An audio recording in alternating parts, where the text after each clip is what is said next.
வணக்கம். இன்னைக்கு நம்ம வீடியோ பதிவுல எத பத்தி பார்க்க போறோம் அப்படின்னு பார்த்தீங்க அப்படின்னா, பூஜை அறையில அனைவருமே பயன்படுத்தக்கூடிய ஒரு மந்திர நீர் முறைய பத்தி தான் நம்ம இந்த வீடியோ தொகுப்புல பார்க்க போறோம்.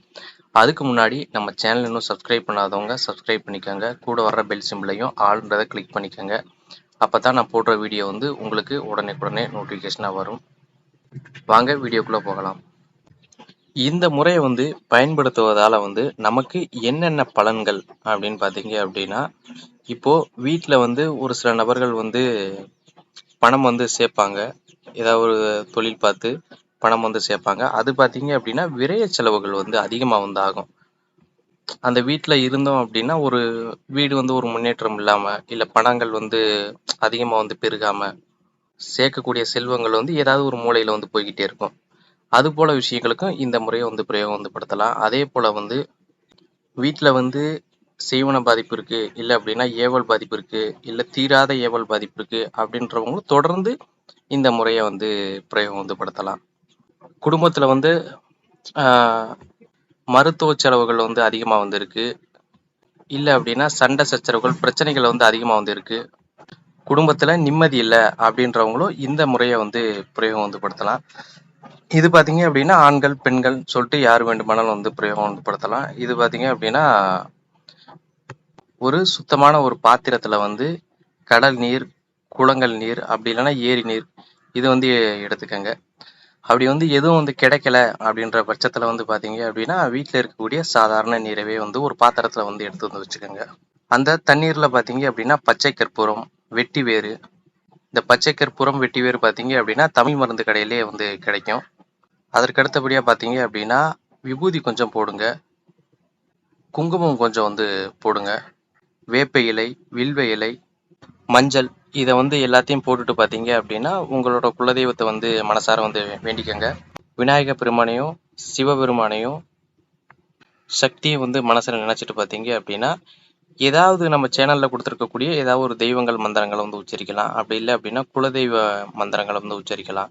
அப்படி இல்லை அப்படின்னா முருக மந்திரம், இல்லை அப்படின்னா ஓம் நமச்சிவாய அப்படின்ற பஞ்சாட்சர மந்திரத்தை கூட உச்சரிக்கலாம். எந்த மந்திரத்தை வேண்டுமானாலும் பார்த்தீங்க அப்படின்னா உச்சரிக்கலாம். ஒரு 21 முறை உச்சரிங்க, இல்லை அப்படின்னா ஒரு 108 முறை உச்சரிங்க. உச்சரிச்சுட்டு பார்த்தீங்க அப்படின்னா அந்த பாத்திரத்தை அங்கேயே வச்சிருங்க. சாயங்காலம் பார்த்தீங்க அப்படின்னா அந்த வேப்பம் கொழுந்து இருக்கு பார்த்தீங்களா, அதை எடுத்து உள்ள நினைச்சு வீடு முழுக்க தெளிச்சு விட்டுருங்க. இதை பார்த்தீங்க அப்படின்னா தொடர்ந்து பண்ணுங்க. அமாவாசை, பௌர்ணமி, வெள்ளி, செவ்வாய் இந்த நாட்கள்ல பண்ணுங்க தொடர்ந்து பார்த்தீங்க அப்படின்னா. இல்லை ஏவல் பாதிப்பு இருக்குது அப்படின்றவங்க தினந்தோறுமே பண்ணுங்க. ஏவல் பாதிப்புலாம் இருந்தது அப்படின்னா தினந்தோறும் இது போல பண்ணினீங்க, ஒரு 21 நாள், ஒரு 48 நாள் பண்ணினீங்க அப்படின்னா சுத்தமா முழுமையாக விட்டு விலகிடும். ஏவல் பாதிப்பா இருந்தாலும் சரி, இல்லை சீவன பாதிப்பா இருந்தாலும் சரி. அதே போல பார்த்தீங்க அப்படின்னா இந்த முறையை வேறு சில வழிகள்லையும் பயன்படுத்தலாம். அது என்னன்னு பார்த்தீங்க அப்படின்னா இந்த முறையை உடற்கட்டாகவும் பிரயோகம் படுத்தலாம். அதே போல மாந்திரீக பூஜைகள் பண்றீங்க, இடையில ஏதாவது வழி மறிக்குது, ஏதாவது தடங்கல் பண்ணுது அப்படின்ற இடத்துலயும் இதை பிரயோகம் படுத்தலாம். அதே போல பார்த்தீங்க அப்படின்னா பயந்த கோளாறு மந்திரிக்க வர்றாங்க அப்படின்னா அவங்களுக்கும் பார்த்தீங்க அப்படின்னா இந்த முறையை பிரயோகப்படுத்தி பார்த்தீங்க அப்படின்னா அந்த தண்ணீரை அவங்க மூஞ்சில அடிச்சு விடுங்க.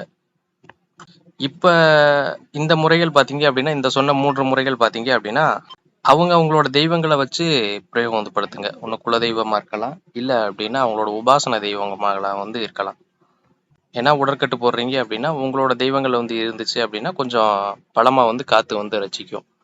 இப்போ உடற்கட்டாக போடுறீங்க அப்படின்னா இதே போல பிரயோகம் படுத்தி அந்த தண்ணீரை உங்களை சுத்தி ஊத்திக்கிட்டு அந்த இடத்துல அமர்ந்து நீங்க பாத்திரிக பூஜைகள் எதுவும் பண்ணினீங்க அப்படின்னா அது உங்களுக்கு உடற்கட்டாக வேலை செய்யும். யாருக்கேனும் பேய் பிடிச்சிருக்குது அப்படின்னாலும் இந்த முறையை பிரயோகப்படுத்தி பார்த்தீங்க அப்படின்னா அதை எளிமையா விரட்ட முடியும். இது போல ஒரு 108 முறை மந்திரத்தை உச்சரிச்சு அவங்க மூஞ்சில அடிச்சிங்க அப்படின்னா அந்த இருக்கக்கூடிய பேய் இருந்தாலும் விட்டு விலக ஆரம்பிச்சிடும். இந்த முறையை பயன்படுத்தி தான் பார்த்தீங்க அப்படின்னா சித்தர்களும் சரி, மகான்களும் சரி சாபம் கொடுப்பாங்க. கமண்டலத்துல நீர் வச்சு பார்த்தீங்க அப்படின்னா சாபம் கொடுப்பாங்க. ஏன்னா அவங்களோட மாந்திரீக சக்தியும் பயன்படுத்தி பார்த்தீங்க அப்படின்னா அடுத்த நபர்களுக்கு சாபம் கொடுப்பாங்க. அதே போல சாபத்துல இருந்து முக்தியும் தருவாங்க. அது போல நீங்களும் சாபம் கொடுக்க முடியுமா அப்படின்னா மனம் ஒருநிலை பட்டு நீங்க வணங்கக்கூடிய தெய்வங்களும் வந்து உங்களுக்கு வந்து உறுதுணையாக இருந்தது அப்படின்னா கண்டிப்பா வந்து பலிக்கும். நன்றி, வணக்கம்.